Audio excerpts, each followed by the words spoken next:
En Ukraine, la guerre, entrée dans sa 3e année ce week-end, s'installe et les troupes russes avancent. Ce dimanche, Volodymyr Zelensky a avancé ce chiffre lors d'une conférence de presse.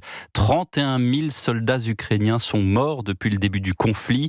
Le président ukrainien qui, par ailleurs, se dit sûr que le Congrès américain votera l'aide à l'Ukraine. Une nouvelle fois, il a insisté sur l'aide internationale indispensable pour la victoire des Ukrainiens. Nous partons tout de suite rejoindre Nicolas Tonev, l'envoyé spécial d'Europe 1 en Ukraine. Bonsoir Nicolas. Bonsoir Pierre, bonsoir à tous. Vous êtes actuellement à Kiev et sur le terrain que vous venez tout juste de quitter, eh bien la situation est très très difficile.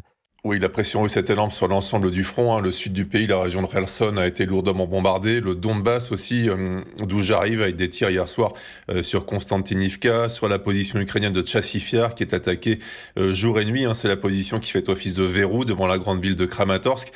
Sur les cartes de situation militaire d'hier que j'ai pu voir, 12 unités russes différentes essayaient de faire avancer leur position en première ligne vers Chassiv Yar, avec en face une dizaine d'unités ukrainiennes. Même schéma dans la région d'Avdiivka, avec à chaque fois, côté russe, un avantage énorme en termes d'artillerie et d'aviation.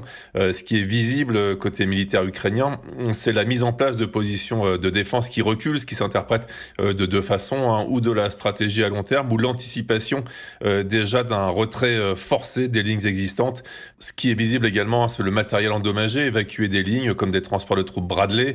Les mouvements de matériel lourd occidental vers le front sont rares sur les porte-charges. J'ai pu apercevoir ces derniers jours un obusier américain ou un char Abrams encore couleur sable, un char Léopard allemand également. Ça ne fait pas beaucoup en soutien des vieux transports de troupes soviétiques BTR ou BMP, beaucoup plus fréquents. Merci Nicolas Tonev à Kiev pour Europe